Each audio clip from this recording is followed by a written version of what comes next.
Hello class 10 students, hots question के series में आज का जो हमारा क्वेश्चन है वो बेसिकली ज्योमेट्री का क्वेश्चन है। ठीक है, ध्यान से देखो, एक बेसिक रूल लगता है इसमें और ज्यादा कुछ स्टैंडर्ड भी नहीं है, लेकिन ये क्वेश्चन बार बार आया हुआ है, लगभग एवरी ईयर आया हुआ है, इसलिए आपको ये क्वेश्चन तो प्रैक्टिस करना ही करना है। इसमें क्या है कि हमें एक वर्टिसेस दिए हुए हैं स्क्वायर के, ठीक है। प्रूव कर that the points are the vertices of square. हमें ये प्रूव करना है कि ये एबीसीडी एक स्क्वायर है। चलो, ए है हमारा 1 7, बी है हमारा 4 2, सी क्या है हमारा -1 -1 एंड डी क्या है, ये है -4 4। स्क्वायर क्या होता है? स्क्वायर कब बोलेंगे? जब चारों साइड इक्वल होंगे और कम से कम अगर एक एंगल हमारा 90 डिग्री हो जाएगा। तो जब चारों साइड इक्वल होते हैं तो ये ऑलरेडी रोम्बस है, रोम्बस के अपोजिट जो एंगल्स होते हैं वो सेम होते हैं। तो जैसे ये 90 होगा तो अपोजिट ये 90 होगा, इसके बाद इन दोनों का सम 180 होता है, ये भी हो जाता है 90। तो हमें ज्यादा नहीं सोचना, हमारा टारगेट यही है कि चारों साइड इक्वल हो जाए और एक एंगल 90 डिग्री हो जाए। तो हम स्टार्ट करते हैं चारों साइड से, ठीक है। सबसे पहले ए बी, हम डिस्टेंस फॉर्मूले की बात कर लें। डिस्टेंस फॉर्मूला क्या होता है? अगर मान लो कि ये एक लाइन है जो है x1 y1 and x2 y2, तो इनका डिस्टेंस फॉर्मूला d क्या होगा? Root under x2 minus x1 का square plus y2 minus y1 का स्क्वायर। सिंपल, एक ही फॉर्मूला है और ए बी में हम उसको यूज करते हैं। तो रूट अंडर सबसे पहले 4 माइनस 1 का स्क्वायर प्लस 2 माइनस 7 का स्क्वायर, 2 माइनस 7 का स्क्वायर, ये क्या आ जाएगा? 4 माइनस 1 होता है 3, 3 का स्क्वायर 9, 2 माइनस 7 -5, -5 का स्क्वायर भी प्लस में ही आएगा। तो 5 का स्क्वायर क्या होता है? 25 और ये आ गया रूट अंडर 34 यूनिट्स, ठीक है।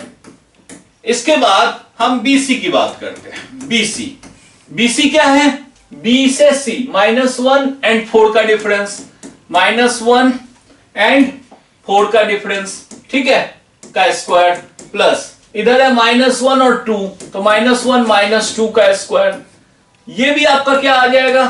-1 -4 होता है -5 का स्क्वायर प्लस -3 का स्क्वायर, ये भी सेम रूट अंडर 34 आ जाएगा, क्योंकि सेम वैल्यूज आ रहे हैं, 9 का 5 का स्क्वायर एंड 3 का स्क्वायर, ठीक है।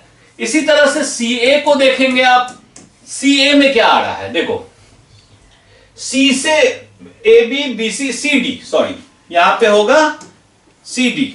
तो डी में क्या आ रहा है आपका? सी से डी, मतलब -4 + 1, मतलब ये इस तरह से लिखते हैं ना, -4 -1 का स्क्वायर, तो ये माइनस माइनस प्लस हो जाएगा और 4 माइनस -1 का स्क्वायर।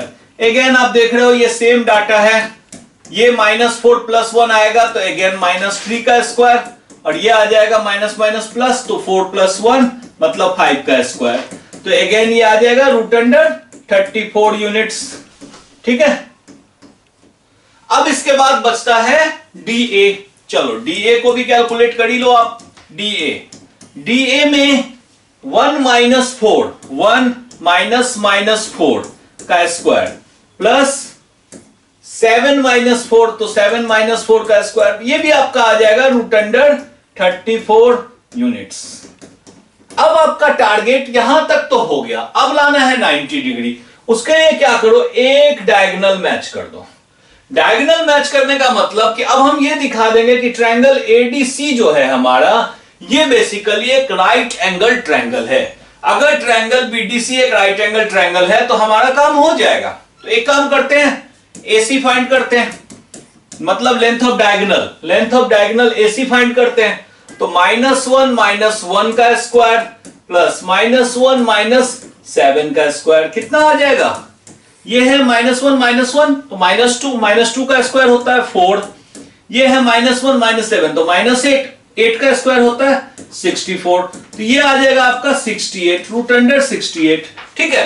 अब देखो, in triangle A D C हम एक काम करते हैं, AD square plus AD square और प्लस DC स्क्वायर ले लेते हैं।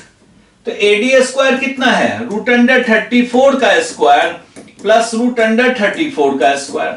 ऑब्वियस है कि स्क्वायर से रूट कैंसिल होके ये 34 प्लस 34 ये आ जाएगा 68। ठीक है, अब इसका डायगोनल जो हमारा AC है, AC का स्क्वायर कितना आएगा, ये तो AC आया है √68 और इसका स्क्वायर किया तो ये भी आ गया 68।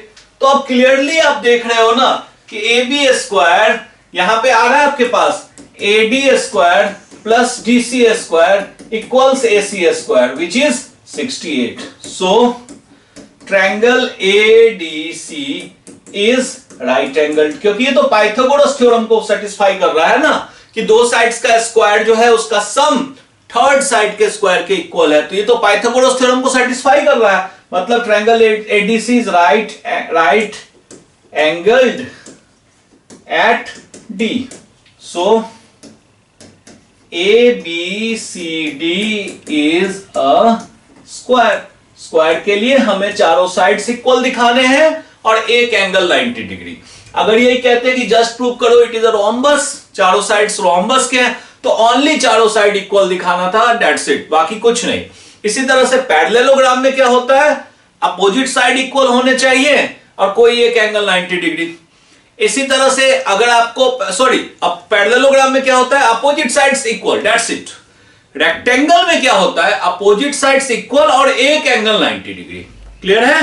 ठीक है, तो इस तरह के क्वेश्चंस भी बोर्ड में काफी आते हैं, काफी प्रैक्टिस करो। बहुत जल्दी हम अगला हॉट्स क्वेश्चन आपके लिए लेके आएंगे, तब तक के लिए अपना ध्यान रखो and please like share subscribe जरूर करो। Thank you.